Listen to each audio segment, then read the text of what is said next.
എല്ലാ സഹോദരി സഹോദരന്മാർക്കും കർത്താവായ യേശു ക്രിസ്തുവിന്റെ നാമത്തിലുള്ള സ്നേഹവന്ദനങ്ങളെ അറിയിക്കുകയാണ്. ആ ആദ്യമായിട്ടാണ് നിങ്ങളുടെ അഭിമുഖമായിട്ട് ദൈവവചനം സംസാരിക്കുവാനായിട്ട് ദൈവം ഇട നൽകുന്നത്.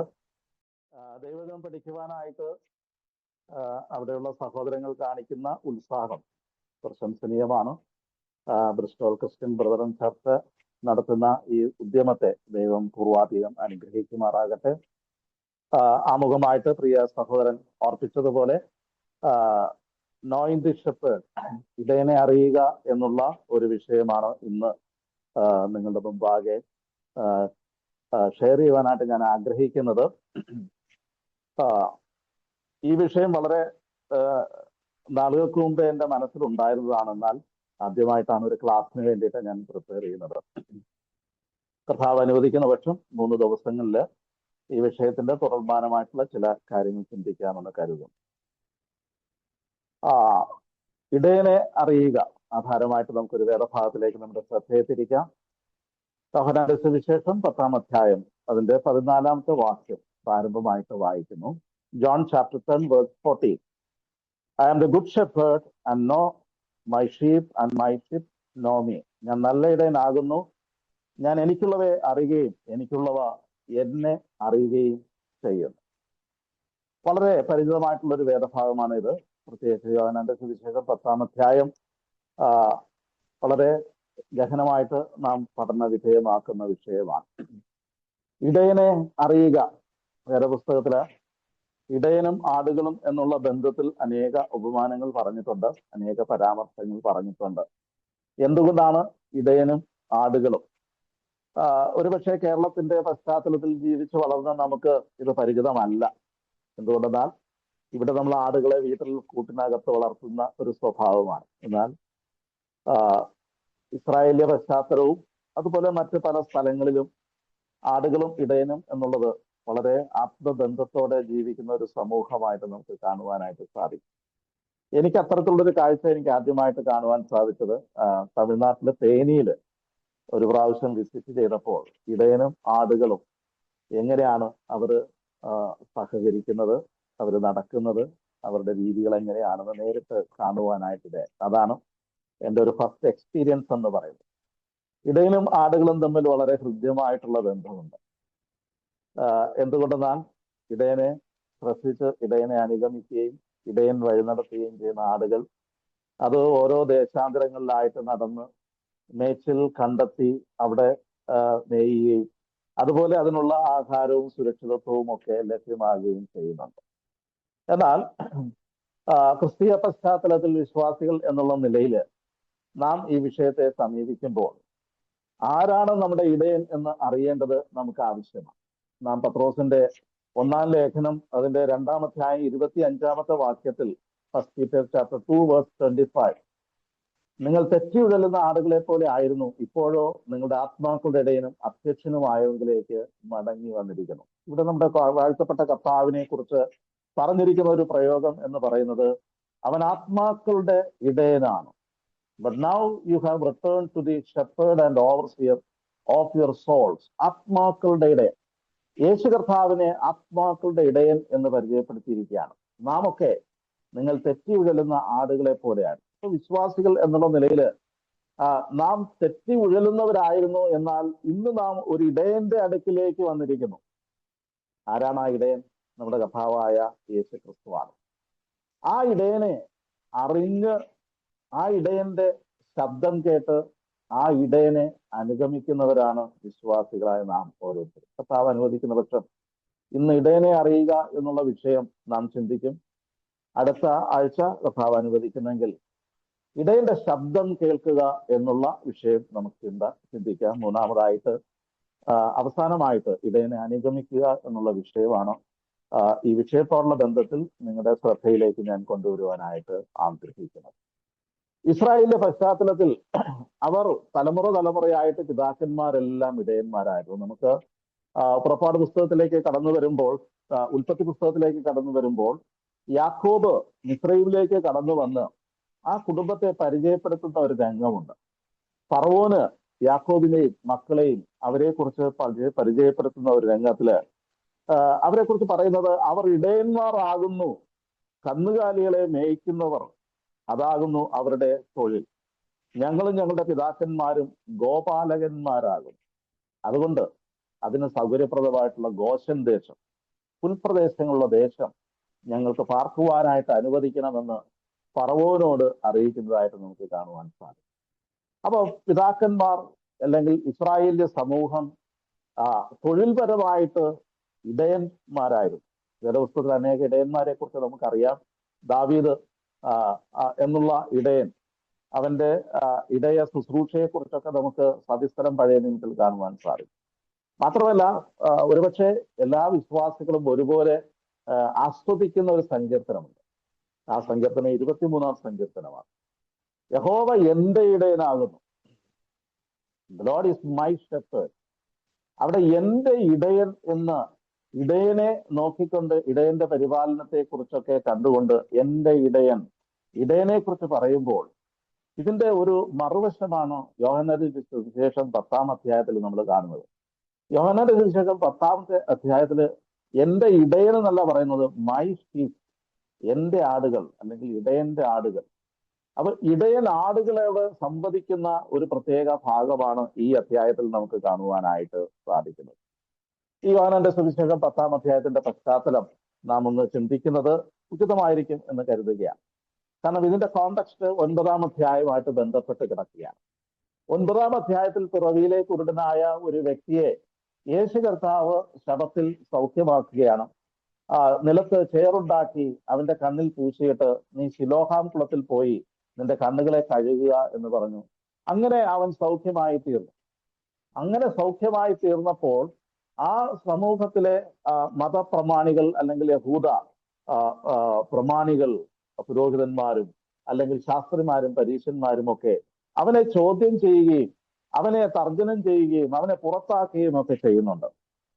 മാത്രമല്ല, അവിടെ അവർ പ്രയോഗിക്കുന്ന ഒരു പ്രയോഗം, യേശു കർത്താവിനെ കുറിച്ച് ചില പരാമർശങ്ങൾ അവർ നടത്തുന്നുണ്ട്. This man is not from God because he does not keep this Sabbath. Yeshu കർത്താവ് ശബത്ത് ആചരിക്കാത്തത് കൊണ്ട് അവൻ ദൈവത്തിൽ നിന്നുള്ളവനല്ല എന്ന് ഈ ശാസ്ത്രിമാരും പരീശന്മാരും പറയുകയാണ്. 9-24 വരുമ്പോൾ we know that this man is a sinner. Yeshu കർത്താവിനെ കുറിച്ച് അവർ പറയുകയാണ്, അവൻ പാപിയായ മനുഷ്യനാണ്. വീണ്ടും 9-28 വരുമ്പോൾ we are the disciples of Moses. ഞങ്ങൾ മോശയുടെ ശിഷ്യന്മാരാണ്, യേശു കർത്താവിന്റെ ശിഷ്യന്മാരൊന്നും അല്ല. നമ്മൾ ഇതേ അധ്യായത്തിൽ 10-ാം അധ്യായത്തിലേക്ക് വരുമ്പോൾ ഈ ശാസ്ത്രിമാരും പരീശന്മാരും പറയുന്ന ഒരു പ്രയോഗം ഒരു കടന്ന പ്രയോഗമാണ്, ഒരു അതിര് കടന്ന പ്രയോഗമാണ്. 10-ാം അധ്യായം അതിന്റെ 20-ാമത്തെ വാക്യത്തിൽ നാം ഇങ്ങനെ വായിക്കുന്നുണ്ട്, അവരിൽ പലരും അവന് ഭൂതമുണ്ട്, അവന് ഭ്രാന്തനാകുന്നു. യേശു കർത്താവിനെ കുറിച്ച് ഇസ്രായേൽ ജനത്തിന്റെ നായകന്മാരെന്നും ഉപദേഷ്ടാക്കന്മാരെന്നും അഭിമാനിക്കുന്ന, അല്ലെങ്കിൽ അവരുടെ ഇടയന്മാരെന്ന് വഴി നടത്തുന്നവരെന്ന് അഭിമാനിക്കുന്ന ശാസ്ത്രിമാരും പരീശന്മാരും യേശു കർത്താവിനെ നോക്കി പറയുകയാണ്, ഇവൻ ഭ്രാന്തനാണ്, ഇവനൊരു ഭൂതമുണ്ട്. ഇതാണ് കോണ്ടെക്സ്റ്റ്. ഈ പശ്ചാത്തലത്തിൽ നിന്നുകൊണ്ട് യേശു കർത്താവ് താൻ ആരാണെന്ന് അവരുടെ മുമ്പാകെ തെളിയിക്കുകയാണ്. ഈ ശാസ്ത്രിമാരും പരീശന്മാരും പറയും പോലെ ഇവൻ പാപിയാണോ, ഇവൻ ദൈവത്തിൽ നിന്ന് വന്നിട്ടുള്ളവൻ അല്ലാത്തവനാണോ എന്നൊക്കെയുള്ള ചോദ്യത്തിന്റെ മുമ്പാകെ യേശു കർത്താവ് മറുപടി പറയുകയാണ്. ഇവിടെ യേശു കർത്താവ് ഇവിടെ സമർപ്പിക്കുന്ന കാര്യം അല്ലെങ്കിൽ സമർത്ഥിക്കുന്ന കാര്യം എന്ന് പറയുന്നത്, ഈ ശാസ്ത്രിമാരും പരീശന്മാരും നിങ്ങളുടെ നേതാക്കളായിട്ട് നിൽക്കുന്നുണ്ടല്ലോ, അവർ ശരിയായിട്ടുള്ള ഇടയന്മാരൊന്നുമല്ല. അവർ കള്ളന്മാരാണ്, അവർ കൊള്ളക്കാരാണ്, അവർ ചെന്നായ്ക്കളാണ്, അവർ നല്ല ഇടയന്മാരൊന്നുമല്ല. അവര് ഈ ജനത്തെ എങ്ങനെയെങ്കിലും പീഡിപ്പിച്ച് അവരെ അടിമപ്പെടുത്തി അവരിൽ നിന്ന് നേട്ടം കൊയ്യുവാനായിട്ട് താല്പര്യമുള്ളവരാണ്. അല്ലാതെ ഈ ജനത്തോട് യാതൊരു സ്നേഹവും ഉള്ളവരല്ല. ആ 9-ാം അധ്യായത്തിൽ ആ സൗഖ്യമായ കുരുടനെ അവര് നിഷ്കാസനം ചെയ്യുകയാണ്, അവരുടെ സമൂഹത്തിൽ നിന്ന് എക്സ്കമ്മ്യൂണിക്കേറ്റ് ചെയ്യുകയാണ്, പുറത്താക്കുകയാണ്. അപ്പോ ആടുകളോട് സ്നേഹമില്ലാത്ത ഒരു കൂട്ടം നായകന്മാർ, ഇടയന്മാർ എന്ന് പറഞ്ഞുകൊണ്ട് നിൽക്കുമ്പോൾ യേശു കർത്താവ് തന്നെ തന്നെ പരിചയപ്പെടുത്തുകയാണ്. 10-ാം അധ്യായത്തിൽ 2 പ്രാവശ്യം ആവർത്തിച്ച് പറയുന്നത്, ഞാൻ നല്ല ഇടയനാകുന്നു, I am the good shepherd. ഞാൻ നല്ല ഇടയനാകുന്നു. എന്തുകൊണ്ട് യേശു കർത്താവ് നല്ല ഇടയൻ? ഈ നല്ല ഇടയന്റെ ശ്രേഷ്ഠതകൾ എന്താണോ എന്ന് നാം ചിന്തിക്കുന്നത്, ഈ നല്ല ഇടയനെ അറിയുക എന്നുള്ളതാണ്. എന്തുകൊണ്ട് യേശു കർത്താവിനെ നല്ല ഇടയൻ എന്ന് പറയും? നല്ല ഇടയൻ ഇവിടെ 2 പ്രാവശ്യം നല്ല ഇടയൻ എന്ന് പറയുന്ന സ്ഥലത്ത് ആവർത്തിച്ച് പറയുന്ന ഒരു കാര്യമുണ്ട്. 10-11 വാക്യത്തിൽ ഞാൻ നല്ല ഇടയനാകുന്നു, നല്ല ഇടയൻ ആടുകൾക്ക് വേണ്ടി തന്റെ ജീവനെ കൊടുക്കുന്നു. 14 വാക്യത്തിൽ ആടുകൾക്ക് വേണ്ടി ഞാൻ എന്റെ ജീവനെ കൊടുക്കുന്നു. Okay, the good shepherd lace down his life for the sheep. ആടുകൾക്ക് വേണ്ടി ജീവനെ കൊടുക്കുന്ന ഒരു ഇടയൻ. ഇത് നമുക്ക് പരിചയമുള്ള ഇടയനല്ല. ഇങ്ങനെ ഒരു ഇടയനെ നമുക്ക് പരിചയമില്ല. ആടുകൾക്ക് വേണ്ടി ജീവനെ കൊടുക്കുന്ന ഇടയനോ? ഏതെങ്കിലും ഇടയൻ ആടുകൾക്ക് വേണ്ടി ജീവനെ കൊടുത്തിട്ടുണ്ടോ? ഒരിക്കലുമില്ല. എന്നാൽ യേശു കർത്താവ് തന്നെ പരിചയപ്പെടുത്തുന്നത് ഞാൻ നല്ല ഇടയനാകുന്നു. ആ ഇടയന്റെ ശ്രേഷ്ഠത എന്ന് പറയുന്നത് അവൻ ആടുകൾക്ക് വേണ്ടി ജീവനെ കൊടുക്കുന്ന ഇടയനാണ്. ഓക്കെ, പഴയ നിയമത്തിൽ ദാവീദ് ഒരു ഇടയപാലനായിരുന്നു. അപ്പന്റെ ആടുകളെ മേയിച്ചു കൊണ്ടിരിക്കുന്ന സമയത്ത് നമ്മള് ശമൂവേലിന്റെ 1-ാം പുസ്തകം 17-ാം അധ്യായം, 1 Samuel chapter 17 verse 34-35 ആ വാക്യങ്ങളിൽ നമ്മൾ വായിക്കുമ്പോൾ അപ്പന്റെ ആടുകളെ മേയിച്ചുകൊണ്ടിരിക്കുന്ന സമയത്ത് സംഭവിക്കുന്ന ഒരു കാര്യത്തെക്കുറിച്ച് പറയുന്നുണ്ട്. അത് പറയുന്നത്, ഞാൻ അപ്പന്റെ ആടുകളെ മേയിച്ചുകൊണ്ടിരുന്നപ്പോൾ ഒരിക്കൽ ഒരു സിംഹവും ഒരു കരടിയും ആട്ടിൻകൂട്ടത്തെ ആക്രമിക്കുവാൻ വന്നു. അപ്പൊ എന്നിട്ട് ദാവീദ് പറയുകയാണ്, ഞാൻ അവയുടെ വായെ പിളർന്ന് കീറിക്കളഞ്ഞു. അല്ലെ, ഏതെങ്കിലും ആൾക്കാർ ഇങ്ങനെ സിംഹമോ കരടിയോ ആടുകളെ പിടിക്കാൻ വന്നാൽ ഏതെങ്കിലും ഇടയൻ തങ്ങളുടെ ജീവനെ സാക്രിഫൈസ് ചെയ്തുകൊണ്ട്, ജീവനെ തൃണവൽഗണിച്ചുകൊണ്ട് ആ മൃഗങ്ങളെ നേരിടുമോ? സാധാരണ സംഭവ്യമല്ല. എന്നാൽ ദാവീദ് പറയുന്നത്, ആ ആടുകളുടെ സംരക്ഷണത്തിന് വേണ്ടി തന്റെ ജീവൻ പോലും റിസ്കിലാക്കിക്കൊണ്ട് ആ ശത്രുവിന്റെ കരങ്ങളിൽ നിന്ന് ആടുകളെ പിടിക്കുകയാണ്. പക്ഷേ ദാവീദ് ആടുകൾക്ക് വേണ്ടി ജീവനെ കൊടുത്തില്ല. ആടുകൾക്ക് വേണ്ടി ജീവനെ കൊടുത്തില്ല. അവന്റെ ജീവൻ റിസ്കിലാക്കി എന്നുള്ളത് ശരിയാണ്, അല്ലെ? നമുക്കറിയാം, യാക്കോബ് ഒരു ഇടയനായിരുന്നു. ഉൽപ്പത്തി പുസ്തകം 31 Genesis chapter 31 അവിടെ നമ്മൾ വായിക്കുന്നത്, ലാബാന്റെ ആടുകളെ മേയിച്ചുകൊണ്ട് നടന്ന യാക്കോബ് അവൻ പറയുന്ന ഒരു കാര്യം എന്ന് പറഞ്ഞു കഴിഞ്ഞാൽ, ദുഷ്ടമൃഗം കടിച്ചു കീറിയതിനെ നിന്റെ അടുക്കൽ കൊണ്ടുവരാതെ ഞാൻ അതിന് ഉത്തരവാദിയായിരുന്നു. യാക്കോബും ആടുകളെ മേയ്ക്കുന്ന ഒരാളായിരുന്നു. എന്നാൽ ആടുകളെ മേയ്ക്കുന്ന കൂട്ടത്തിൽ ദുഷ്ടമൃഗം എന്ന ആടുകളെ കടിച്ചു കീറിക്കൊണ്ട് പോയാൽ ദുഷ്ടമൃഗത്തെ എതിരിടുവാൻ യാക്കോബ് മുതിരുമായിരുന്നില്ല. പക്ഷെ ഒരു കാര്യം താൻ ചെയ്തിരുന്നു. അങ്ങനെ കടിച്ചു കീറിപ്പോയാൽ അതിന്റെ കോമ്പൻസേഷൻ ആര് നൽകുമായിരുന്നു? യാക്കോബ് നൽകുമായിരുന്നു, അല്ലെ? കോമ്പൻസേഷൻ മാത്രമേ ഉള്ളൂ. ദുഷ്ടമൃഗം മാത്രമല്ല, നഷ്ടപ്പെട്ടു പോയതിന് ഞാൻ ഉത്തരവാദിയായിരുന്നു എന്ന് പറയുന്നു. അപ്പോ മാനുഷികമായിട്ടുള്ള ഇടയന്മാർ സാധാരണ നിലയിൽ തങ്ങളുടെ ജീവൻ ഒരിക്കലും അപകടത്തിൽപ്പെടുത്തിക്കൊണ്ട് ഇടയെ ശുശ്രൂഷ ചെയ്യാറില്ല. എന്നാൽ യേശു കർത്താവ് താൻ തന്നെ തന്നെ ജനസമൂഹത്തിന്റെ മുമ്പാകെ പരിചയപ്പെടുത്തുകയാണ്, ഞാൻ നല്ല ഇടയനാകുന്നു. നല്ല ഇടയൻ ആടുകൾക്ക് വേണ്ടി തന്റെ ജീവനെ കൊടുക്കുന്നു. പ്രിയമുള്ളവരെ, ഇത് ഇടയനെ തിരിച്ചറിയുവാനായിട്ട് ആവശ്യമുണ്ട്. ഇടയൻ നല്ല ഇടയനാകുന്നു എന്ന് വെറുതെ പറയുന്നതല്ല, വെറും വാക്കല്ല. പിന്നെയോ, he lays down his life for his sheep. അവന്റെ ആടുകൾക്ക് വേണ്ടി ജീവനെ വെച്ചു കൊടുത്ത ഒരു ഇടയനാണ്. ഇങ്ങനെ ഒരു ഇടയൻ വേറെ ഇല്ല. അങ്ങനെയാണെങ്കിൽ ഇടയന്റെ ഒന്നാമത്തെ ശ്രേഷ്ഠത എന്ന് പറയുന്നത് ആടുകൾക്ക് വേണ്ടി ജീവനെ വെച്ചു കൊടുക്കുന്ന ഇടയനാണ്. പ്രിയമുള്ളവരെ, കാൽവറി ക്രൂസിൽ 2000 വർഷങ്ങൾക്ക് മുമ്പ് യേശു കർത്താവ് ആടുകൾക്ക് വേണ്ടി തന്റെ ജീവനെ വെച്ചു കൊടുക്കുകയാണ്. എന്തിനു വേണ്ടിയിട്ടാണ്? കാണാതെ പോയ ആടുകളെ കൂട്ടിവരുത്തുവാൻ, നഷ്ടപ്പെട്ടു പോയതിനെ തിരിച്ചു പിടിക്കുവാൻ, ചിതറിപ്പോയതിനെ കൂട്ടിച്ചേർക്കുവാൻ,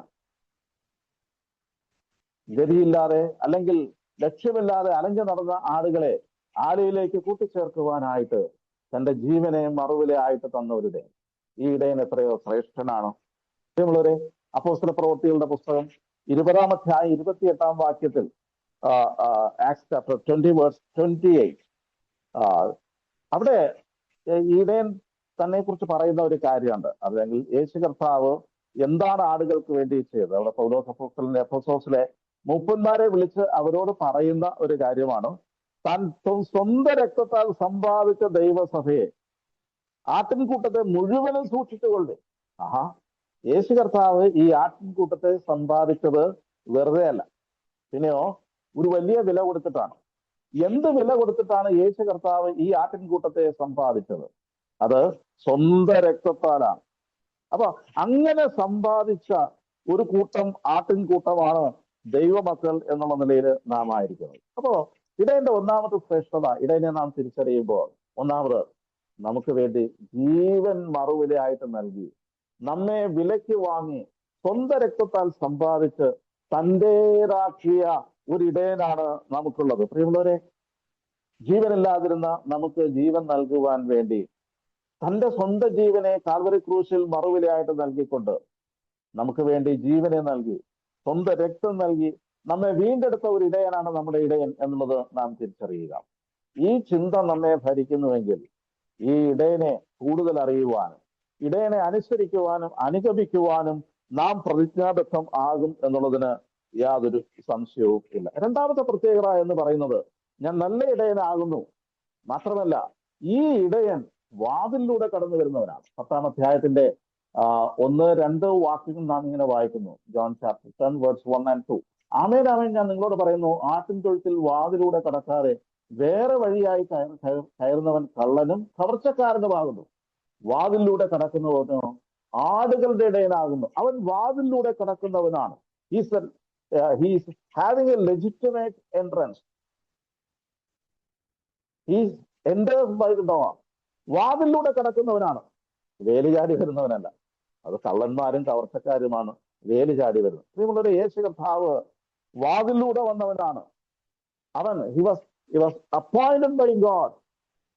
നമ്മള് ഗലാത്യലേഖനത്തിൽ നമ്മളിങ്ങനെ വായിക്കുന്നുണ്ട്, അവൻ കാലസമ്പൂർണത വന്നപ്പോൾ, ഗലേഷ്യൻസ് ചാപ്റ്റർ 4 വേഴ്സ് 4, കാലസമ്പൂർണത വന്നപ്പോൾ ദൈവം തന്റെ പുത്രനെ സ്ത്രീയിൽ നിന്ന് ജനിച്ചവരായി ന്യായപ്രമാണത്തിന് കീഴ് ജനിച്ചവരായി നിയോഗിച്ചയച്ചു. God sent forth his son, born of a woman. ഒരു സ്ത്രീയിൽ നിന്ന് ജനിച്ചവനായിട്ട് യേശു കർത്താവ് പിറന്നു. അവൻ ന്യായപ്രമാണത്തിന് കീഴുള്ളവനായിട്ട് പിറന്നു എന്നുള്ളത് നമുക്ക് കാണുവാൻ സാധിക്കും. അവൻ വെറുതെ പൊടുന്നനവേ വന്നവനല്ല. പിന്നെയോ തിരുവെഴുത്തുകൾ മുഴുവൻ അവനെ കുറിച്ച് പറഞ്ഞിട്ടുണ്ട്. വേദപുസ്തകത്തിൽ പ്രവാചകന്മാരും പഴയ നിയമത്തിലെ തിരുവെഴുത്തുകളിലൊക്കെ യേശു കർത്താവിനെ കുറിച്ച് പറഞ്ഞിരിക്കുകയാണ്. തിരുവെഴുത്തുകളിൻ പ്രകാരം നമ്മൾ അങ്ങനെ തന്നെ വായിക്കുന്നുണ്ട്. 1 Corinthians chapter 15 verse 3, കൊരിന്ത്യർക്ക് 1-ാം 15-ന്റെ 3-ാമത്തെ വാക്യം. ക്രിസ്തു നമ്മുടെ പാപങ്ങൾക്ക് വേണ്ടി തിരുവെഴുത്തുകളിൻ പ്രകാരം മരിച്ചു, അടക്കപ്പെട്ടു. അവൻ തിരുവെഴുത്തുകളിൻ പ്രകാരം ഉയർത്തെഴുന്നേറ്റു. Christ died four us according to the scriptures. തിരുവെഴുത്തുകളിൽ എഴുതിയ പ്രകാരം. യേശു കർത്താവ് വെറുതെ എതിർച്ചയായി കടന്നു വന്നവനല്ല. നമുക്കറിയാം, ഉൽപ്പത്തി പുസ്തകം 1-ാം അധ്യായം തുടങ്ങി, ഏദൻ തോട്ടം തുടങ്ങി, ഇങ്ങോട്ട് ഓരോ പുസ്തകങ്ങളിലേക്ക് കടന്നു വരുമ്പോൾ യേശു കർത്താവിനെ കുറിച്ച് എഴുതിയിരിക്കുന്നത് അതിൻ പ്രകാരം സംഭവിക്കുകയാണ്. അവൻ ദൈവത്താൽ നിയോഗിക്കപ്പെട്ട അയച്ചവനാണ്. He was appointed by God. സ്നാനമേറ്റ് യോർദാനിൽ സ്നാപക യോഹന്നാൻ സ്നാനമേറ്റ് കയറി വരുമ്പോൾ സ്വർഗത്തിൽ നിന്ന് പിതാവായ ദൈവത്തിന്റെ ഒരു സാക്ഷ്യമുണ്ട്, ഇവൻ എന്റെ പ്രിയപുത്രൻ, ഇവനിൽ ഞാൻ പ്രസാദിച്ചിരിക്കുന്നു. He was approved by God. ദൈവത്താൽ അപ്രൂവ് ചെയ്യപ്പെട്ടവൻ, നിയോഗിച്ചയച്ചവൻ യേശു കർത്താവ് തിരുവെഴുത്തുകളിൻ പ്രകാരം വന്നവനാണ്. ഓക്കെ, നമ്മൾ യോഹന്നാന്റെ സുവിശേഷം 1-ാം അധ്യായത്തില് നഥനേലിനെ കുറിച്ച് പറയുന്നുണ്ട്. ഫിലിപ്പ് യേശു കർത്താവിനെ കണ്ടെത്തിയതിനു ശേഷം നഥനേലിനെ കണ്ടിട്ട് അവനോട് പറയുന്ന, യേശു കർത്താവിനെ നഥനേലിന് പരിചയപ്പെടുന്ന ഒരു രംഗമുണ്ട്. John chapter 1 verse 45. ന്യായപ്രമാണത്തിൽ മോശയും പ്രവാചകന്മാരും എഴുതിയിരിക്കുന്നവനെ കണ്ടെത്തിയിരിക്കുന്നു. അവൻ യോസേഫിന്റെ മകനായ യേശു എന്ന നസറേത്തുകാരൻ തന്നെ. നോക്കണേ, ഫിലിപ്പോസ് നഥനേലിനോട് പരിചയപ്പെടുത്തുകയാണ്, മോശയും പ്രവാചകന്മാരും എഴുതിയത് അതുപോലെ ആ എഴുതിയിരിക്കുന്നവനെ ഞങ്ങൾ കണ്ടെത്തിയിരിക്കുന്നു. പ്രിയമുള്ളവരെ, യേശു കർത്താവ് തിരുവെഴുത്തുകളിൻ പ്രകാരം ഈ ഭൂമിയിലേക്ക് കടന്നു വന്നവനാണ്. അവൻ യേശു കർത്താവാണ്. പ്രിയമുള്ളവരെ, യേശു കർത്താവ് he's having a legitimate entrance. അവൻ നിയമപ്രകാരം തിരുവെഴുത്തുകളിൻ പ്രകാരം അവതരിച്ചവനാണ്. അതുകൊണ്ട് അവന്റെ ആധികാരികതയ്ക്ക് നമുക്ക് സംശയിക്കേണ്ട കാര്യമില്ല. 3-ാമത്തെ കാര്യം എന്ന് പറയുന്നത് ഇടയന്റെ ശ്രേഷ്ഠത. 10-ാം അധ്യായം 3-ാമത്തെ വാക്യത്തിൽ നമ്മൾ കാണുന്നുണ്ട്. John chapter 10 verse 3. ഓക്കെ, അവന് വാതിൽ കാവൽക്കാരൻ തുറന്നു കൊടുക്കുന്നു, ആടുകൾ അവന്റെ ശബ്ദം കേൾക്കുന്നു, തന്റെ ആടുകളെ അവൻ പേർ ചൊല്ലി വിളിച്ച് പുറത്തു കൊണ്ടുപോകുന്നു. ആടുകളെ പേർ ചൊല്ലി വിളിക്കുന്ന ഒരു ഇടയനാണ്. ഇടയന് ആടുകളെ നന്നായിട്ട് അറിയാം. ആടുകളെ പേർ ചൊല്ലി അവൻ വിളിക്കുകയാണ് എന്ന് പറഞ്ഞാൽ ആടുകളെ അറിയുന്ന ഒരു ഇടയനാണ്. He calls his own sheep by name. തന്റെ സ്വന്തം ആടുകളെ പേർ ചൊല്ലി വിളിക്കുകയാണ്. പല ഭാഗത്ത് പറയുന്നുണ്ട് തനിക്കുള്ള ആടുകൾ എന്ന് പറയുന്നുണ്ട്. തന്റെ ആടുകളെ തനിക്കുള്ളവയെ എന്നൊക്കെ പറയുന്നുണ്ട്. യേശു കർത്താവ് ഈ ആടുകളെ കുറിച്ച് പറയുന്നത് ദേ ആർ മൈ ഷീപ്പ്, എന്റെ ആടുകളാണ്. നമ്മള് സങ്കീർത്തനങ്ങളിൽ 23 എന്താ പറയുന്നത്? ലോർഡ് ഈസ് മൈ ഷെപ്പേർഡ്, എന്റെ ഇടയൻ എന്നാണ് പറയുന്നത്. ആടുകൾ പറയുന്ന സാക്ഷ്യമാണ്. എന്നാൽ ഇവിടെ യേശു കർത്താവ് തന്റെ ആടുകളെ കുറിച്ച് പറയുന്നത് മൈ ഷീപ്പ്, എന്റെ ആടുകൾ. ഓ, നാം പലപ്പോഴും ഇത് തിരിച്ചറിയാനായിട്ട് മടി കാണിക്കാറുണ്ട്. എന്റെ ആടുകൾ, ഹിസ് ഓൺ ഷീപ്പ്, സ്വന്തം ആടുകൾ. അയൽപക്കത്തെ ആടുകളല്ല, സ്വന്തം ആടുകൾ എന്ന് പറയുമ്പോൾ അതിനല്പം ഗാംഭീര്യമുണ്ട്. എന്തുകൊണ്ടാ? ദൈവം നമ്മെ അത്ര ഹൃദ്യമായിട്ട് പരിഗണിക്കുന്നുണ്ട് എന്നുള്ളത് നാം തിരിച്ചറിയേണ്ടതാകുന്നു. ഐ നോ ദം, എനിക്കവരെ അറിയാം. ഇടയൻ ആടുകളെ അറിയുന്നു. ഏതറ്റം വരെ അറിയാം? സകലവും മുഴുവനായിട്ട് അറിയാം. പാർഷ്യൽ നോളജ് അല്ല, ആടുകളെ മുഴുവനായിട്ട് അറിയുന്ന ഒരു കർത്താവാണ് നമ്മുടെ കർത്താവ്. ആരെയൊക്കെ അറിയുന്നു? ആട്ടിൻകൂട്ടത്തില് ബലഹീനമായതിനെ അറിയുന്നുണ്ട്, രോഗമുള്ളതിനെ അറിയുന്നുണ്ട്, കുഞ്ഞാടുകളെ അറിയുന്നുണ്ട്, തള്ളയാടുകളെ അറിയുന്നുണ്ട്, മാത്രമല്ല നഷ്ടപ്പെട്ടു പോയ ആടുകളെ അറിയുന്നുണ്ട്. നമുക്കറിയാം, വളരെ പ്രസിദ്ധമായിട്ടുള്ള ഒരു ഉപമയാണല്ലോ കാണാതെ പോയ ആട്. 100 ആടുകൾ ഉള്ള ഒരു ഇടയ കൂട്ടത്തിൽ അല്ലെങ്കിൽ ആട്ടിൻ കൂട്ടത്തിൽ ഇടയന് ഒരാടിനെ നഷ്ടമായി. ശ്രദ്ധിക്കുമോ? ഏതാടാണ് എന്ന് എങ്ങനെ അറിയാൻ പറ്റും 100 ആടുകളുള്ള എടുത്ത്? എന്നാൽ ഒരാൾ നഷ്ടപ്പെട്ടു പോയപ്പോൾ ആ നഷ്ടപ്പെട്ട ആടിനെ അറിയുന്നു എന്ന് മാത്രമല്ല, നഷ്ടപ്പെട്ടു എന്നറിയുന്ന മാത്രമല്ല, നഷ്ടപ്പെട്ട ആടിനെയും അറിയുന്നു. ആ ആടിനെ കണ്ടെത്തും വരെ അവൻ മുന്നോട്ട് പോവുകയാണ്. നമ്മളൊരു നമ്മെ അറിയുന്ന, വ്യക്തിപരമായിട്ട് അറിയുന്ന ഒരു കർത്താവാണ്. നഷ്ടപ്പെട്ടവയെ അറിയുന്നു. എന്തുകൊണ്ടാണ് ഇങ്ങനെ അറിയുന്നത്? ഈ ഇടയന് ആടുകളുമായിട്ട് നല്ലൊരു ബന്ധമുണ്ട്. ഇത് കൂലിക്കാരനായ ഇടയനല്ല, പിന്നെയോ സ്വന്തം രക്തത്താൽ സമ്പാദിച്ച ആടുകളാണ്. അതുകൊണ്ട് അവയെ അറിയും. നമുക്കറിയാം, നമ്മുടെ വീട്ടിൽ കുഞ്ഞുങ്ങളുണ്ടല്ലോ. കുഞ്ഞുങ്ങൾ എങ്ങനെയാണ് നമ്മൾ അറിയുന്നത്? അവരുടെ പേര് കൊണ്ട് അറിയുകയാണോ, അതോ അവരെ മുഴുവനായിട്ട് അറിയുന്നതാണ്? അവരെ മറ്റാരെങ്കിലും നമുക്ക് പരിചയപ്പെടുത്തി തരേണ്ട കാര്യമുണ്ടോ? ഒരിക്കലുമല്ല. നാം അവരെ അറിയുന്നു. എന്തുകൊണ്ടതാണ്? അവർ നമ്മുടേതാണ്. ഇതേ അറിവാണ് ഈ ഇടയൻ ആടുകളോട് വച്ചു പുലർത്തുന്നത്. പേർചൊല്ലി വിളിക്കുക, വെറുതെ അറ്റൻഡൻസ് രജിസ്റ്ററിലെ പേര് വിളി പോലെയല്ല. പിന്നെയോ പേര് വിളിക്കുമ്പോൾ അത് അർത്ഥമാക്കിക്കൊണ്ട് വിളിക്കുകയാണ്. നമ്മളെ മുഴുവനായിട്ട് അറിയുന്ന ഒരു ഇടയനുണ്ട്.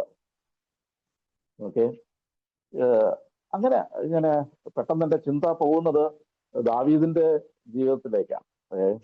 നമുക്കറിയാം, ദാവീദ് പാപം ചെയ്ത്, ബേത്ശബയായിട്ടുള്ള ബന്ധത്തിലുള്ള പാപം ചെയ്ത് ദൈവസന്നിധിയിൽ നിന്ന് അകന്നു നിൽക്കുന്ന സമയത്ത് നാഥാൻ പ്രവാചകൻ കടന്നു വന്നിട്ട് ഈ ദാവീദിനോട് ഒരു കഥ പറയുന്നുണ്ട്. ആ കഥ പറയുമ്പോൾ അവിടെ പറയുന്ന ഒരു ദരിദ്രന് ഒരാടുണ്ടായിരുന്നു. ആട്ടിൻകൂട്ടമൊന്നുമില്ല, ഒരാട്, ഒരു പെണ്ണാടാണുള്ളത് തനിക്ക്. എന്നാൽ അയൽപക്കത്ത് ഒരു ധനവാനായ മനുഷ്യനുണ്ട്, അവന് ധാരാളം ആടുകളുണ്ട്. എന്നാൽ ഈ ധനവാനായ മനുഷ്യന്റെ വീട്ടിൽ ഒരു അതിഥി വന്നപ്പോൾ അദ്ദേഹം ചെയ്തത് ഈ ദരിദ്രന്റെ ആടിനെ പിടിക്കുക. ഈ ദരിദ്രന്റെ ആടിനെ അവിടെ പരിചയപ്പെടുത്തുന്നുണ്ട്. ആ ഭാഗങ്ങള് പിന്നീട് വായിച്ചു നോക്കിയാൽ നന്നായിരിക്കും. ഈ ആട് ഈ ദരിദ്രനായ വീട്ടിലെ ഉടമസ്ഥന്റെ മക്കളോടുകൂടെ നടക്കുകയും മക്കളോടുകൂടെ കിടക്കുകയും മക്കളോടുകൂടെ കളിക്കുകയും ചെയ്ത ആടാണ്. അതിനെക്കുറിച്ച് ഇങ്ങനെയാണ് പറയുന്നത്: ഓമനയായ ഒരു ആട്. അവരുടെ കുഞ്ഞുങ്ങളോടുകൂടെ അല്ലെങ്കിൽ അവരുടെ മടിയിൽ കിടക്കുന്ന ആട്. അത്ര ബന്ധമാണ് ഈ ആടിനുള്ളത്. അപ്പൊ ഈ ധനവാൻ എന്താ ചെയ്തത്? വീട്ടിലൊരു അതിഥി വന്നപ്പോൾ തന്റെ ധാരാളം ആടുകളെ മാറ്റിയിട്ട് അതിൽ നിന്നും ഒരു ആടിനെ എടുക്കാതെ ഈ ദരിദ്രനായ മനുഷ്യന്റെ ആടിനെ എടുത്ത് പാചകം ചെയ്ത് അതിഥിക്ക് കൊടുക്കുകയാണ്. ദാവീദ് പറയുന്നുണ്ട്, നിശ്ചയമായിട്ട് അവൻ കൊല്ലപ്പെടണം, അവൻ 4 ഇരട്ടി പകരം കൊടുക്കണം എന്നൊക്കെ അവിടെ പറയുന്നുണ്ട്. അവിടെ നാഥാൻ പ്രവൻ പറയുന്നുണ്ട്, ആ മനുഷ്യൻ നീ തന്നെയാണ് എന്ന് പറഞ്ഞാൽ ദരിദ്രന്റെ ഓമനയായ ആടിനെ നീ കവർന്നെടുത്തിരിക്കുന്നു. ഞാൻ പറഞ്ഞതിന്റെ സാരം എന്ന് പറഞ്ഞാൽ, യേശു കർത്താവ് ഇടയനായിട്ടും നാം ആടുകളായിട്ടും ആയിരിക്കുമ്പോൾ നാം അവന്റെ ഓമനകളാണ്. അവൻ ഏറ്റവും പ്രിയപ്പെട്ടവരാണ്, നമ്മെ അറിയുന്നവനാണ്. ഇത് നമുക്ക് മനസ്സിലാക്കണമെങ്കിൽ നമുക്ക് പുതിയ നിയമത്തിൽ 2-3 ഉദാഹരണങ്ങൾ ഒരു ഉദാഹരണം നമുക്ക് ശ്രദ്ധിക്കാം. ലൂക്കോസിന്റെ സുവിശേഷം 17-ാം അധ്യായത്തിൽ നമ്മൾ സക്കായിയുടെ ചരിത്രം നമ്മൾ വായിക്കുന്നുണ്ട്. ലൂക്ക് ചാപ്റ്റർ 19, സോറി, സക്കായി അല്ലെ. സക്കായി ഒരു ചുങ്കക്കാരനാണ്, സാധാരണ മനുഷ്യനാണ്, പൊക്കം കുറവുള്ളവനാണ്, യേശു കർത്താവിനെ കാണണമെന്ന് ആഗ്രഹിച്ച് കടന്നു വന്നവനാണ്. യേശു കർത്താവിന് അവനെ കുറിച്ച് അറിയും എന്നുള്ളത് അവൻ അറിയില്ല. എന്നാൽ അവൻ യേശു കർത്താവിനെ കാണുവാനായിട്ട് കാട്ടത്തിന്മേൽ കയറി താൻ ആയിരിക്കുന്ന വേളയില് യേശു കർത്താവ് ആ മരത്തിന്റെ ചുവട്ടിൽ വന്നിട്ട് അവിടെ നിൽക്കുകയാണ്, മുകളിലോട്ട് നോക്കുകയാണ്, പറയുകയാണ്, സക്കായിയെ വേഗം ഇറങ്ങി വാ. സക്കായിയുടെ പേര് എങ്ങനെയാണ് കർത്താവിന് അറിയാവുന്നത്? ആരോടെങ്കിലും ചോദിച്ചിട്ട് മനസ്സിലാക്കിയതല്ല. സക്കായിയെ ജനിക്കുന്നതിന് മുമ്പേ അറിയുന്നവനാണ് കർത്താവ്. അവന്റെ പേരെന്താണെന്ന് അറിയാം, അവൻ എവിടെ ഇരിക്കുന്നു എന്നറിയാം, അവൻ എന്താണെന്ന് അറിയാം, അവന്റെ ജോലി എന്താണെന്ന് അറിയാം, അവന്റെ വീട് എന്താണെന്ന് അറിയാം. സക്കായിയെ വേഗം ഇറങ്ങി വാ എന്ന് പറയുമ്പോൾ സക്കായിയുടെ ഒന്ന് കത്തുകയാണ്. ഈ ഇടയനെ, എന്നെ അറിയുന്ന ഇടയനെ എനിക്ക് അനുസരിക്കാതിരിക്കാൻ കഴിയുമോ? അവൻ ബന്ധപ്പെട്ടിറങ്ങിയാണ്, തന്റെ വീട്ടിൽ കൈക്കൊള്ളുകയാണ്. ബാക്കി കാര്യം നമുക്കറിയാം. ആ വീട്ടിൽ സമൂലമായിട്ടുള്ള ഒരു രൂപാന്തരം, പരിവർത്തനം സംഭവിക്കുകയാണ്. ആ വ്യക്തി രൂപാന്തരപ്പെടുകയാണ്. ഈ ഇടയനെ തിരിച്ചറിയുവാനായി, എന്നെ അറിയുന്ന ഒരു ഇടയൻ, എന്റെ പേർ ചൊല്ലി വിളിക്കുന്ന ഇടയൻ. മറ്റൊരു ഉദാഹരണം നമ്മൾ യേശു കർത്താവിന്റെ ഉയർത്തെഴുന്നേൽപ്പിനോടുള്ള ബന്ധത്തിൽ മദ്ദലക്കാരത്തി മറിയ കല്ലറയുടെ സമീപത്ത് നിൽക്കുകയാണ് ആഴ്ചവട്ടത്തിന്റെ 1-ാം ദിവസം.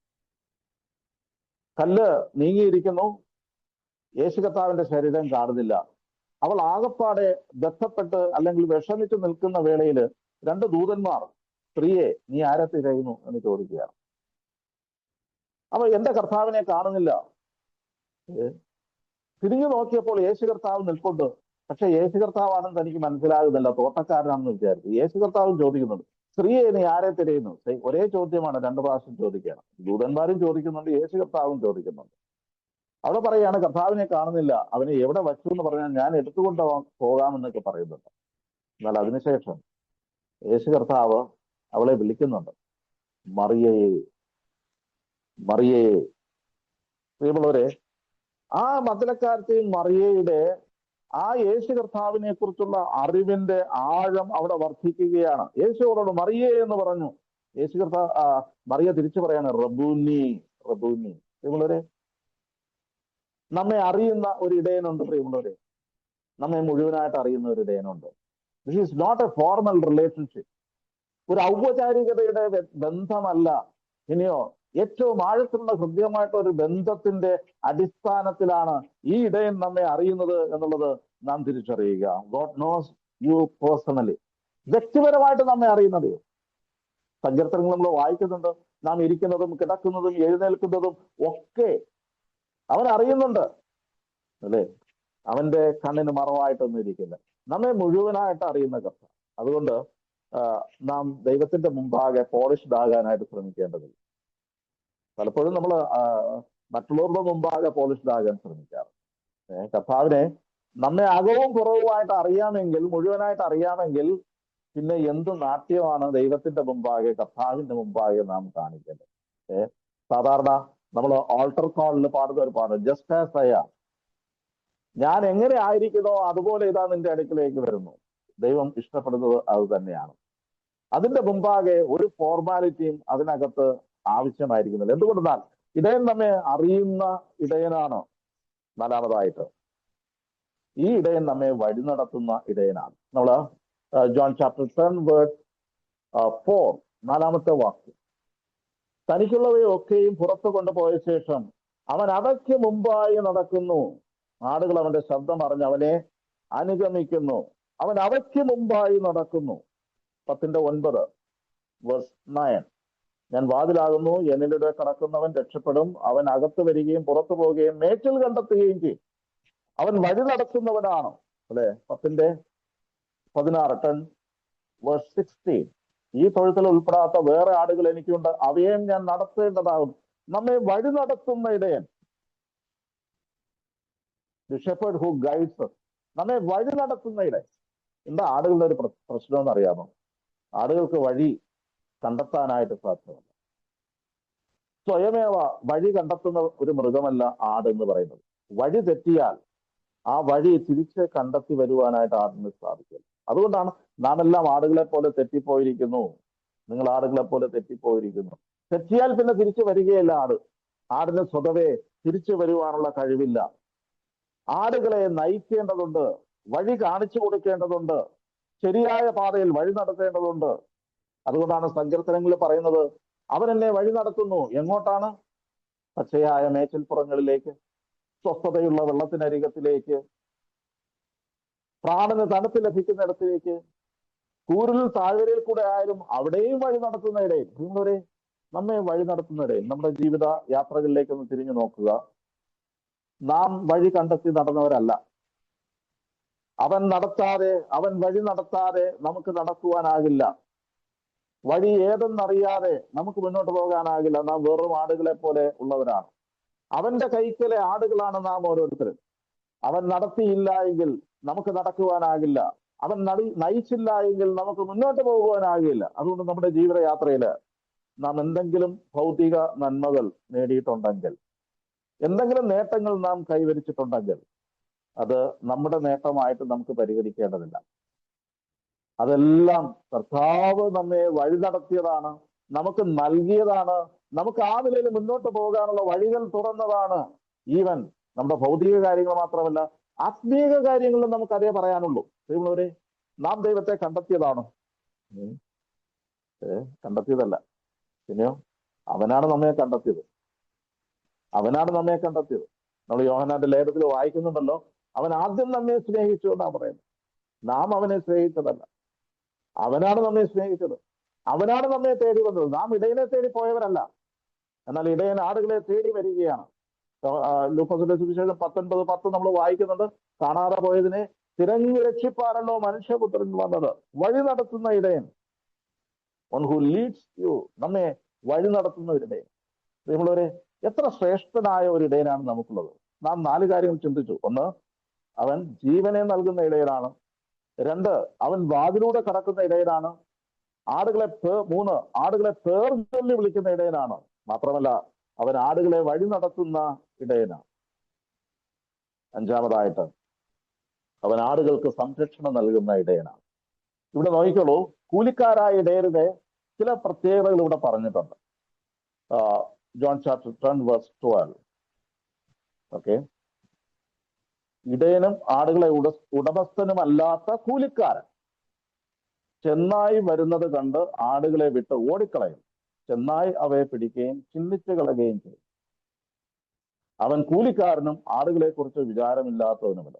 നോക്കണേ, സാധാരണ കൂലിക്കാരായ ഇടയന്മാർ അല്ലെങ്കിൽ സാധാരണ മാനുഷികമായിട്ടുള്ള ഇടയന്മാർ ആടുകളെ ശത്രുക്കൾ ആക്രമിക്കുമ്പോൾ, ചെന്നായി കടന്നു വരുമ്പോൾ, അല്ലെങ്കിൽ ശത്രുമൃഗങ്ങൾ ആടുകളെ പിടിക്കുവാനായിട്ട് കടന്നു വരുമ്പോൾ എന്താ ചെയ്തേ? അവർ കൂലിക്കാരായതുകൊണ്ട് ആടുകളെ ഉപേക്ഷിച്ചിട്ട് അവരുടെ ജീവനും കൊണ്ട് അവർ രക്ഷപ്പെടുകയാണ്. ആടുകളെ ഉപേക്ഷിച്ചിട്ട് പോയിരുന്ന ഇടയന്മാരുണ്ട്. അങ്ങനെ യേശു കർത്താവ് അങ്ങനെയല്ല. പിന്നെയോ ആടുകളെ സംരക്ഷിക്കുന്ന ഇടയനാണ്. ചാപ്റ്റർ 10:20, ഞാൻ അവയ്ക്ക് നിത്യജീവൻ കൊടുക്കുന്നു, അവ ഒരു നാളും നശിച്ചു പോവുകയില്ല, ആരും അവയെ എന്റെ കയ്യിൽ നിന്ന് പിടിച്ചു പറിക്കുകയുമില്ല. ഓക്കെ, അവയെ തന്നിരിക്കുന്ന എന്റെ പിതാവ് എല്ലാവരിലും വലിയവൻ. പിതാവിന്റെ കയ്യിൽ നിന്ന് പിടിച്ചു പറിപ്പാൻ ആർക്കും കഴിയുകയില്ല. ഈ ആടുകളെ പിടിച്ചു പറിക്കുവാൻ, കടിച്ചു കീറുവാൻ, അല്ലെങ്കിൽ തകർത്ത് കളയുവാൻ ഒരു ശത്രുവിനുമാകില്ല.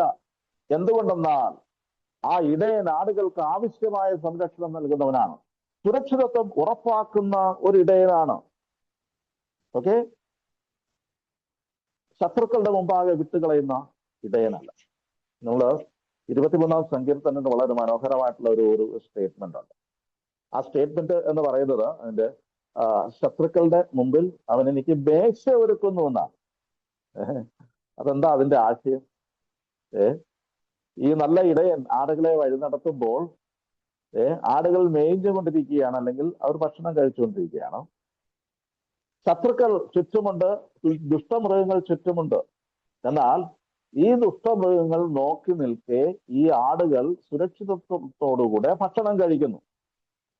ഓക്കെ, ശത്രുക്കൾക്ക് അടുത്ത് വരുവാൻ സാധ്യമല്ല. എന്തുകൊണ്ടെന്നാൽ ഇടയൻ സദാ ജാഗരൂകനാണ്.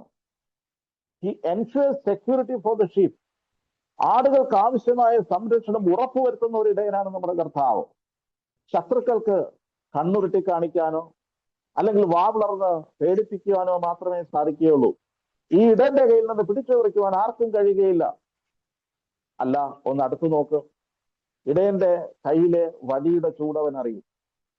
ആടുകൾക്ക് സംരക്ഷണം ഉറപ്പുവരുത്തുന്ന ഒരു ഇടയൻ വഴിയിൽ ഉപേക്ഷിച്ച് കളയുന്ന ഒരു ഇടയനല്ല. നമ്മെ പ്രൊട്ടക്ട് ചെയ്യുന്ന ഒരു ഇടയനാണ്. പ്രൊട്ടക്ട് ചെയ്യുമോ കർത്താവ്? നിശ്ചയമായിട്ടും പ്രൊട്ടക്ട് ചെയ്യും. പിശാചിന് പോലും പിടിച്ചു പറിക്കുവാനായിട്ട് സാധ്യമല്ല. ഒന്ന് രണ്ട് സന്ദർഭങ്ങൾ പെട്ടെന്ന് നിങ്ങളുടെ ശ്രദ്ധയിലേക്ക് കൊടുക്കുക. യേശു കർത്താവിനെ ഗത്സമന തോട്ടത്തിൽ വെച്ച് പിടിക്കുന്ന ഒരു സന്ദർഭമുണ്ട്. അപ്പൊ യേശു കർത്താവിന്റെ ശിഷ്യന്മാർ അവന്റെ കൂടെ ഉണ്ട്. നിങ്ങൾ ആരെ തിരയുന്നു എന്നൊക്കെ ചോദിക്കുമ്പോൾ പടയാളികളോട് വീഴുന്നുണ്ട്. എന്നിട്ട് കർത്താവ് പറയുന്ന ഒരു സ്റ്റേറ്റ്മെന്റ് ആവും, എന്നെ ആകുന്നു തിരയുന്നു എങ്കിൽ ഇവർ പൊയ്ക്കൊള്ളട്ടെ. എന്താ അതിന്റെ ആശയം? യേശു കർത്താവ് തന്റെ കരങ്ങളെ നീട്ടി ഏൽപ്പിച്ചു കൊടുത്തിട്ട് പറയുന്ന ഒരു കാര്യമുണ്ട്, ഇവർ പൊയ്ക്കൊള്ളട്ടെ. ശത്രുക്കളുടെ മുമ്പാകെ തന്റെ ശിഷ്യന്മാരെ ഇട്ടുകൊടുത്തിട്ട് സ്വയം രക്ഷപ്പെടുന്നവനല്ല കർത്താവ്. അവരെ സംരക്ഷണം ചെയ്യുന്ന ഒരു നല്ല ഇടയൻ. മറ്റൊരു സന്ദർഭം എന്ന് പറയുന്നത് നമുക്കറിയാം. യോഹന്നാന്റെ സുവിശേഷം 8-ാം അധ്യായത്തില് വ്യഭിചാരത്തിൽ പിടിക്കപ്പെട്ട ഒരു സ്ത്രീയെ യേശു കർത്താവിന്റെ മുമ്പാകെ മത പുരോഹിതന്മാരും പ്രമാണികളും ശാസ്ത്രിമാരും ഒക്കെ കൊണ്ടുവന്ന് നിർത്തിയിട്ട് പറയുകയാണ്, ന്യായപ്രമാണം പറയുന്നു ഇവളെ കല്ലെറിഞ്ഞു കൊല്ലുകയാണ്. അല്ലേ? ന്യായപ്രമാണം പറയുന്നു ഇവളെ കല്ലെറിഞ്ഞ് കൊല്ലുകയാണ്. അവൾ വിചാരകർമ്മത്തിൽ പിടിക്കപ്പെട്ട സ്ത്രീയാണ്. യേശു കർത്താവ് എന്താ ചെയ്യുന്നത്? അവരുടെ കയ്യിൽ ആ സ്ത്രീയെ എറിഞ്ഞു കൊടുക്കുവാനായിട്ട് യേശു കർത്താവിന് മനസ്സില്ല. ആ സ്ത്രീയെ രക്ഷിക്കുവാൻ, അവൾക്ക് പാപമോചനം നൽകുവാൻ, അവളെ മുന്നോട്ട് നയിക്കുവാനായിട്ട് യേശു കർത്താവ് മുതിരുകയാണ്. നിങ്ങളിൽ പാപമില്ലാത്തവൻ ആദ്യം ഇവളെ കല്ലെറിയട്ടെ. ആരും അവളെ കല്ലെറിഞ്ഞില്ല. യേശു കർത്താവ് അവരോട് പറയുന്നുണ്ട്, ആരും നിന്നെ ശിക്ഷ വിധിച്ചില്ലയോ?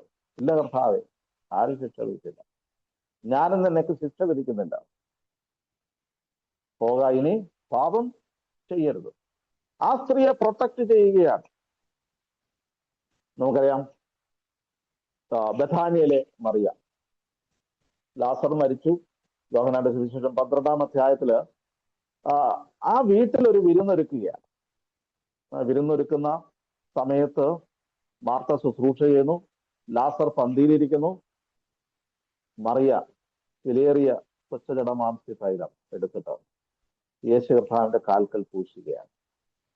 ആ സമയത്ത് യേശു കർത്താവിന്റെ ശിഷ്യന്മാർ, ഒരുപക്ഷെ യൂദ ആയിരിക്കാം, ഈ വെറും ചെലവ് എന്തിന്?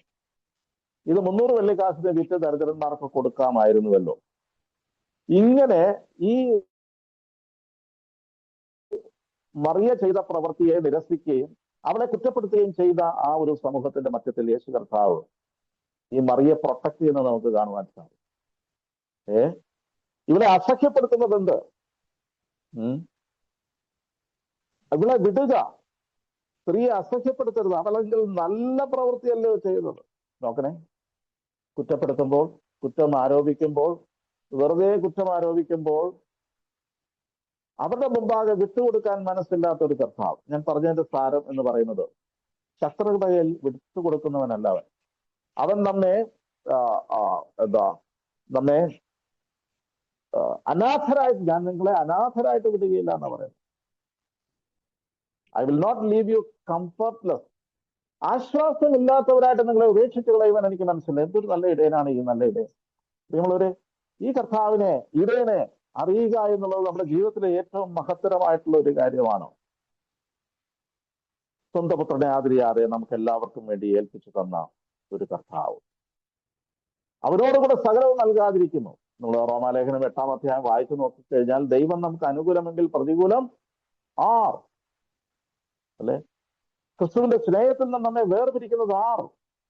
കഷ്ടതയോ, ഉപദ്രവമോ, നഗ്നതയോ, പട്ടിണിയോ, ആപത്തോ, വാളോ, ഇതിലൊന്നും ക്രിസ്തുവിൽ നിന്ന് നമ്മെ വേർപിരിക്കുവാനായിട്ട്, ക്രിസ്തുവിന്റെ സ്നേഹത്തിൽ നമ്മെ വേർപിരിക്കുവാൻ സാധ്യമല്ല. നിങ്ങളൊരു സെക്യൂരിറ്റി ഓഫ് സാൽവേഷൻ, രക്ഷയുടെ ഭദ്രത, സുരക്ഷിതത്വം എന്ന് പറയുന്നത് നമ്മുടെ കരങ്ങളിലല്ല, പിന്നെയോ കർത്താവിന്റെ കരങ്ങളിലാണ്. എന്തുകൊണ്ട് രക്ഷ ഭദ്രമായിരിക്കും? രക്ഷ ഒരുക്കിയ കർത്താവ് നമുക്ക് രക്ഷ നൽകിയിരിക്കുന്നു. അതുകൊണ്ട് അവന്റെ കയ്യിൽ ആയിരിക്കുന്ന ആടുകൾ എന്നുള്ള നിലയിൽ അവന്റെ കയ്യിൽ നിന്ന് പിടിച്ചു പറിപ്പാൻ ആർക്കും കഴിയുകയില്ല. ഇവിടെ പറയുന്നുണ്ട്, പിതാവ് എന്നിട്ടും വലിയവൻ, അവന്റെ കയ്യിൽ നിന്ന് പിടിച്ചു പറിപ്പാൻ ആർക്കും കഴിയുകയില്ല. സുരക്ഷിതത്വം ഉറപ്പാക്കുന്ന നല്ല ഇടയൻ. പ്രിയമുള്ളവരെ, ഈ ഇടയന്റെ ശ്രേഷ്ഠതകൾ എത്രയോ വലുതാണ്. ഈ ഇടയനെ അറിയുക, ഈ ഇടയനെ മനസ്സിലാക്കുക. നാം 5 കാര്യങ്ങൾ അറിഞ്ഞു. എന്നാൽ ഇതല്ല, ഈ 5 കാര്യങ്ങൾ അറിയുന്നത് മാത്രമല്ല ഇടയനെ അറിയുക എന്ന് പറയുന്നത്.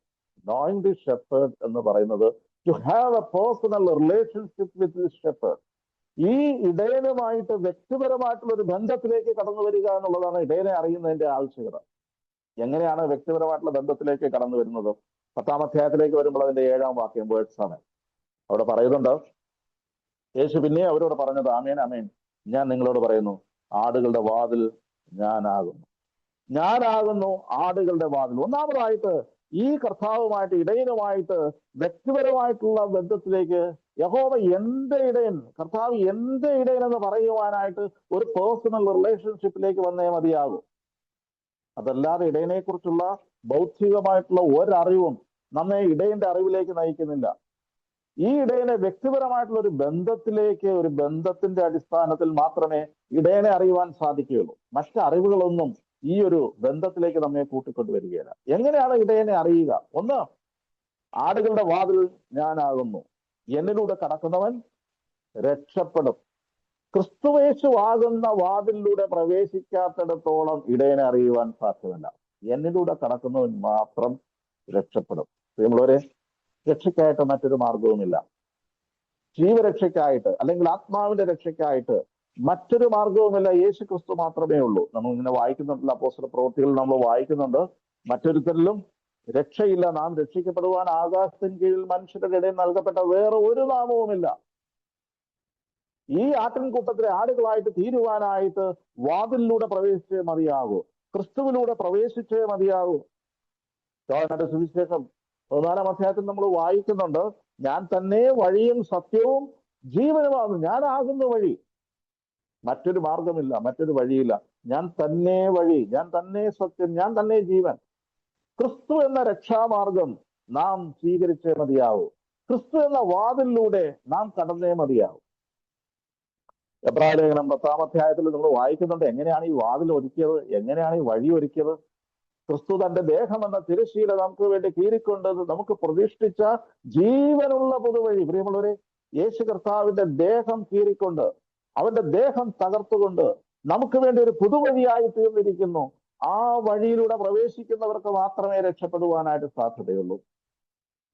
കാൽവരി ക്രൂശിലേക്ക് നോക്കുക, അവന്റെ ശരീരം ആസകലം കീറിയിട്ടുണ്ട്, അവന്റെ ചങ്ക് പിളർന്നിട്ടുണ്ട്, അവന്റെ ശരീരത്തിൽ നിന്ന് രക്തം ധാരധാരയായിട്ട് ഒഴുകുന്നുണ്ട്.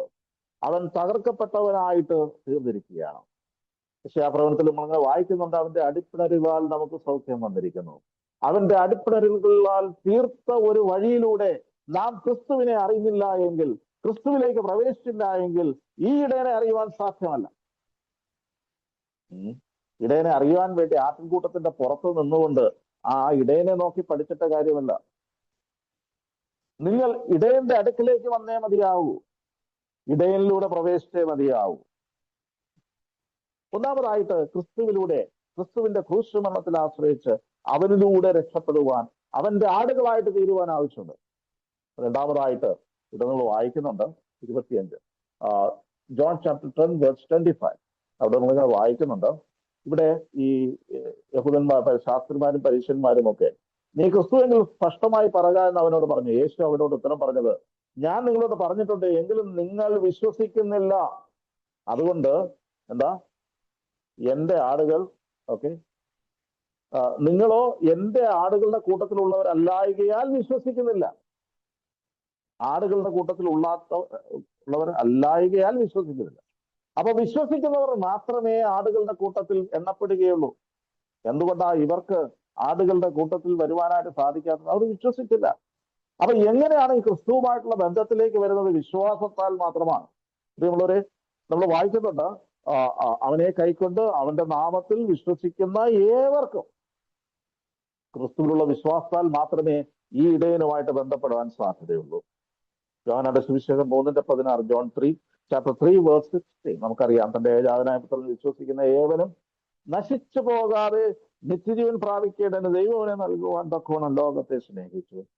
വിശ്വാസത്താൽ യേശു കർത്താവിനെ അറിയുവാൻ ആവശ്യമുണ്ട്. മൂന്നാമതായിട്ട് ഇവിടെ നമ്മൾ വായിക്കുന്നത്, ഞാൻ നല്ല ഇടയനാകുന്നു, നല്ല ഇടയൻ ആളുകൾക്ക് വേണ്ടി തന്റെ ജീവനെ കൊടുക്കുന്നു. 28ാമത്തെ വാക്യത്തിലേക്ക് വരുമ്പോൾ, ഞാൻ അവയ്ക്ക് നിത്യജീവൻ കൊടുക്കുന്നു, അവ ഒരു നാളും നശിച്ചുപോവുകയില്ല. എഫേസ്യ ലേഖനം 2-ാം നമുക്കറിയാമല്ലോ, 1-ാം വാക്യം, അതിക്രമങ്ങളാലും പാപങ്ങളാലും മരിച്ചവരായിരുന്നു നമ്മെ അവൻ ജീവിപ്പിച്ചു. മനുഷ്യർ ജന്മന അവന്റെ പ്രകൃതിയിൽ തന്നെ അവൻ പാപത്തിന് അടിമകളാണ്, അവൻ മരിച്ചവനാണ്, അവനൊരു ജീവൻ ആവശ്യമുണ്ട്. ആ ജീവൻ അവന് ലഭ്യമായാൽ മാത്രമേ സാധിക്കുകയുള്ളൂ. എങ്ങനെയാണ് ആ ജീവൻ ലഭ്യമാകുന്നത്?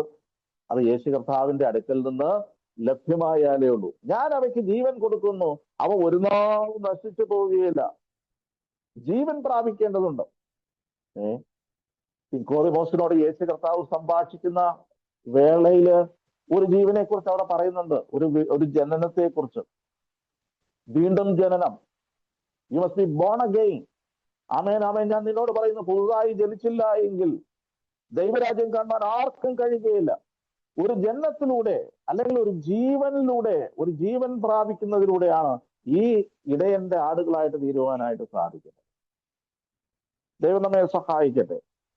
പത്രോസിന്റെ 1-ാം ലേഖനം, പീറ്റർ ചാപ്റ്റർ 2:4 നമ്മളിങ്ങനെ വായിക്കുന്നുണ്ട്, ജീവനുള്ള കല്ലായ അവന്റെ അടുക്കൽ വന്നിട്ട് നിങ്ങളും ജീവനുള്ള കല്ലുകൾ എന്ന പോലെ. യേശു കർത്താവ് ജീവനുള്ള കല്ലാണ്. അവന്റെ അടുക്കൽ വന്നിട്ട് എന്താ, നിങ്ങൾ ജീവനുള്ള കല്ലുകളായിട്ട് തീർന്നാൽ മാത്രമേ ആത്മീക ഗ്രഹമായിട്ട് പണിയപ്പെടാൻ സാധിക്കുള്ളൂ. പ്രിയമുള്ളവരെ, ചത്ത കല്ലുകൾ കൊണ്ടുള്ള ഒരു സഭയല്ല, ഒരു സൗധമല്ല സഭ എന്ന് പറയുന്നത്. ഇനിയോ ജീവനുള്ള കല്ലായ ക്രിസ്തുവിന്റെ അടുക്കൽ വന്നിട്ട് നാമും ജീവൻ പ്രാപിച്ച് ജീവനുള്ള കല്ലുകളായിട്ട് നാം സഭയായിട്ട് പണിയപ്പെടുകയാണ്. പ്രിയമുള്ളവരെ, ജീവൻ ആവശ്യമുണ്ട്, ജീവൻ പ്രാപിക്കേണ്ടതുണ്ട്. നേരത്തെ പറഞ്ഞല്ലോ, എങ്ങനെയാണ് ജീവൻ പ്രാപിക്കുന്നത്? ഞാൻ നല്ല ഇടയനാകുന്നു, നല്ല ഇടയൻ ആളുകൾക്ക് വേണ്ടി തന്റെ ജീവനെ കൊടുക്കുന്നു. ആ കൊടുത്ത ജീവൻ നമ്മുടെ ജീവനായിട്ട് മാറുകയാണ്. പ്രിയമുള്ളവരെ, യേശു കർത്താവിന്റെ അടുക്കൽ വന്ന് ജീവൻ പ്രാപിക്കുക. ഇവിടെ നമ്മൾ വായിക്കുന്നുണ്ട്, അത് നിത്യജീവനാണ്. It is life everlasting, നിത്യജീവനാണ്. മറ്റൊന്ന്, ഇറ്റ് ഈസ് ലൈഫ് അബണ്ടന്റ്, ഇത് ധാരാളമായിട്ടുള്ള ഒരു ജീവനാണ്. ഇവിടെ നമ്മൾ വായിക്കുന്നുണ്ട് അല്ലെ, അതിന്റെ വേഴ്സ് 10, 10:10 അവിടെ, ഓക്കെ, അവർക്ക് ജീവൻ ഉണ്ടാകുവാനും സമൃദ്ധിയായിട്ടുണ്ടാകുവാനും അത്രേ ഞാൻ വന്നിരിക്കുന്നു. വെറും ജീവനല്ല, ഇറ്റ് ഈസ് അബണ്ടന്റ് ലൈഫ്, ധാരാളമായിട്ടുള്ള ജീവൻ. നമ്മളൊരു ഈ യേശു കർത്താവിനെ, ഈ ഇടയനെ അറിയേണ്ടതായിരിക്കുന്നു. ഈ ഇടയനുമായിട്ട് വ്യക്തിപരമായിട്ടുള്ളൊരു ബന്ധത്തിൽ വരേണ്ടതായിരിക്കുന്നു. അതിലൂടെ മാത്രമേ ഇടയന്റെ ആടുകളായിട്ട് തുടർന്നുള്ള അനുഗ്രഹങ്ങളിലേക്ക് നമുക്ക് പ്രവേശിക്കാൻ സാധിക്കും. ഇന്ന് നാം ദൈവജനത്തിന്റെ മുമ്പാകെ അല്പസമയം ചെലവഴിച്ചുവല്ലോ. ഇടയനെ അറിയുക എന്നുള്ള ആ ഒരു ടൈറ്റിലിൽ, ആ ഒരു വിഷയത്തിൽ ഇടയനെ കുറിച്ച് അനേക കാര്യങ്ങൾ നമ്മൾ ഈ അധ്യായത്തിൽ നിന്ന് തന്നെ മനസ്സിലാക്കുകയാണ്. നല്ല ഇടയനായ യേശു കർത്താവിനെ ഈ രാത്രികാലം നാം നമ്മുടെ ഹൃദയത്തിൽ അവന്റെ ശ്രേഷ്ഠതകളെ കുറിച്ച് ധ്യാനിക്കുമ്പോൾ, അവന്റെ മഹത്വത്തെ കുറിച്ച് ദർശിക്കുമ്പോൾ, അവൻ നമുക്ക് വേണ്ടി ജീവനെ വച്ചു തന്ന കാര്യം ഓർക്കുമ്പോൾ, നമുക്ക് വേണ്ടി വഴിയായി തീർന്ന കാര്യം ഓർക്കുമ്പോൾ, മാത്രമല്ല നമുക്ക് സമൃദ്ധമായിട്ടുള്ള ജീവൻ നൽകുന്ന ഒരു ഇടയനായിട്ട് തീർന്നു എന്ന് ഓർക്കുമ്പോൾ, ഈ നല്ല ഇടയനെ നാം നമ്മുടെ രക്ഷിതാവും കർത്താവുമായിട്ട്, അല്ലെങ്കിൽ ആ ഒരു ബന്ധത്തിലേക്ക് നാം കടന്നു വരുമ്പോൾ മാത്രമേ ഇടയനെ അറിയുവാൻ സാധിക്കൂ. എങ്ങനെ ഇടയനെ അറിയണം? ആ ഇടയനുമായിട്ട് വ്യക്തിപരമായിട്ടുള്ള ഒരു ബന്ധം സ്ഥാപിക്കുന്നതിലൂടെ മാത്രമേ ഇടയനെ അറിയുവാനായിട്ട് സാധിക്കുള്ളൂ. പ്രിയമുള്ളവരെ, ദൈവം നമ്മെ സഹായിക്കട്ടെ. ഇന്ന് നാം ചിന്തിച്ചത് ഇടയന്റെ ശ്രേഷ്ഠതകൾ മനസ്സിലാക്കുക. എന്തുകൊണ്ടാണ് ഇടയനെ കുറിച്ച് ആദ്യം പറഞ്ഞതെന്ന് ചോദിച്ചു കഴിഞ്ഞാൽ, ഇടയനെ ആരാണ് എന്ന് തിരിച്ചറിയാത്തടത്തോളം അവന്റെ ശബ്ദം നമുക്ക് മീനിങ്ലെസ് ആയിരിക്കും. ഇടയൻ ആരാണ്, അവന്റെ ശബ്ദം, ആ ശബ്ദത്തിന്റെ ഉടമസ്ഥൻ ആരാണ് എന്ന് നാം മനസ്സിലായാൽ മാത്രമേ അവന്റെ ശബ്ദത്തിന് സിഗ്നിഫിക്കൻസ് ഉള്ളൂ. നാം രണ്ടാമത്തെ വിഷയത്തിലേക്ക് പ്രവേശിക്കാം. മാത്രമല്ല, അങ്ങനെ ഇടയനെ അറിഞ്ഞ് അവന്റെ ശബ്ദവും തിരിച്ചറിഞ്ഞാൽ മാത്രമേ അവനെ അനുഗമിക്കുവാനായിട്ട് സാധിക്കുകയുള്ളൂ. നാം പലപ്പോഴും പറയാറുണ്ട്, വി ആർ ഹിസ് ഡിസൈപ്പിൾസ്. നാം എല്ലാവരും ശിഷ്യന്മാരാണ് എന്നൊക്കെ പറയും. എന്നാൽ വാസ്തവത്തിൽ നാം ശിഷ്യന്മാരാണോ? യേശു കർത്താവിനെ അനുഗമിക്കുന്നവരാണോ? എവിടെയാ പ്രോബ്ലം? പ്രശ്നം എന്ന് പറയുന്നത് ഈ ഇടയനെ ശരിക്കും നമുക്ക് മനസ്സിലാകുന്നില്ല. ഈ ഇടയനെ ശരിക്കും നാം മനസ്സിലാക്കിയാൽ നാം അവന്റെ പിന്നാലെ പോവുക തന്നെ ചെയ്യും. അവന്റെ കാൽച്ചുവടുകളെ പിന്തുടരുക തന്നെ ചെയ്യും. അതുകൊണ്ട് ക്രിസ്തീയ ജീവിതം എന്ന് പറയുന്നത് ഇറ്റ് ഈസ് ഫോളോയിങ് ക്രൈസ്റ്റ്. ക്രിസ്തുവിനെ അനുഗമിക്കുക എന്നുള്ളതാണ്. അനുഗമിക്കണമെങ്കിൽ നാം ആരെയാണ് അനുഗമിക്കുന്നത്, അവരെക്കുറിച്ച് ശരിയായിട്ടുള്ള ഒരു അറിവ് നമുക്കുണ്ടാകണം. ലോകത്തിൽ അനേക മനുഷ്യരുണ്ട്, അനേക നേതാക്കളുണ്ട്, അനേകരെ അനുഗമിക്കുന്നവരുണ്ട്, അനേകരുടെ ഫാൻസ് ആയിട്ടുള്ള അനേക ആൾക്കാരുണ്ട്. അന്ധമായിട്ട് ചിലരെ പിൻഗമിക്കുന്നവരുണ്ട്. ചില പ്രസ്ഥാനങ്ങൾക്ക് വേണ്ടി ജീവൻ പോലും വെച്ചു കൊടുക്കുന്നവരുണ്ട്. എന്നാൽ അവരൊക്കെ വഴിയിൽ നമ്മെ ഉപേക്ഷിച്ച് കളയുന്നവരാണ്. അവരൊക്കെ ലജ്ജിപ്പിക്കുന്നവരാണ്. അവരൊക്കെ തെറ്റിപ്പോകുന്നവരാണ്. They will fail us. അവർ നമ്മളെ തള്ളിക്കളയും. എന്നാൽ ഒരു കാലം നമ്മളെയൊക്കെ തള്ളിക്കളയാത്ത ഒരു കർത്താവുണ്ട്. അനുഗമിക്കുവാൻ കൊള്ളാവുന്ന ഒരു ഇടയനുണ്ട്. ആ ഇടയൻ നല്ല ഇടയനാണ്. അവൻ ആടുകൾക്ക് വേണ്ടി ജീവനെ കൊടുത്ത ഇടയനാണ്. അവൻ ശരിയായ വാതിലിലൂടെ കടന്നു വരുന്ന ഇടയനാണ്. മാത്രമല്ല അവൻ നമ്മെ നയിക്കുന്നവനാണ്. He guides us, he provides us. നമുക്ക് ആവശ്യമുള്ളതൊക്കെ നൽകുന്നവനാണ്. മേച്ചിൽ കണ്ടെത്തുവാൻ നമ്മെ സഹായിക്കുന്നവനാണ്. മാത്രമല്ല ശത്രുവിന്റെ മുമ്പാകെ വിട്ടുകൊടുത്തു കളയുന്നവനല്ല. അവൻ നമ്മെ സംരക്ഷണ ചെയ്യുന്ന ഇടയനാണ്. ഈ ഇടയനെ അറിയുവാൻ ഇടവരട്ടെ. വ്യക്തിപരമായിട്ടുള്ള ഒരു ബന്ധത്തിലേക്ക്, ആ ഹൃദ്യതയിലേക്ക്, സമൃദ്ധിയായ ജീവനിലേക്ക്, ആ കൂട്ടായ്മയിലേക്ക് നമുക്ക് കടന്നു വരുവാൻ ഇടവന്നാൽ മാത്രമേ വാസ്തവത്തിൽ അവനെ അനുഗമിക്കാൻ സാധിക്കുള്ളൂ. ഈ വചനങ്ങളെ നാം ഇത്രയും നേരം ശ്രദ്ധിച്ചല്ലോ. ദൈവം നമ്മെ ധാരാളമായിട്ട് അനുഗ്രഹിക്കട്ടെ. ഈ ചിന്തകൾ, ഈ വചനത്തിന്റെ ഭാഗങ്ങളിലൂടെ നിങ്ങൾ വീണ്ടും ഒന്ന് കടന്നു പോയിട്ട് ഇത് നിങ്ങളുടെ ഹൃദയങ്ങളെ ജ്വലിപ്പിക്കട്ടെ. ഇടയനെ കൂടുതൽ അറിയുവാനായിട്ട് നാം പ്രേരിതരായിട്ട് തീരട്ടെ. ദൈവം നമ്മെ സഹായിക്കട്ടെ. ശ്രദ്ധിച്ചതിന് നന്ദി. ഈ അവസരം നൽകിയതിന് വിശേഷാൽ സഭയോടുള്ള നന്ദി അറിയിക്കുന്നു. വീണ്ടും നമുക്ക് പ്രാർത്ഥനയിൽ അന്യോന്യം ഓർക്കാം. അടുത്ത ആഴ്ച തുടർന്നുള്ള വിഷയങ്ങളിലേക്ക് നമുക്ക് പ്രവേശിക്കാം. ദൈവനാമം വാഴ്ത്തപ്പെടുമാറാണ്.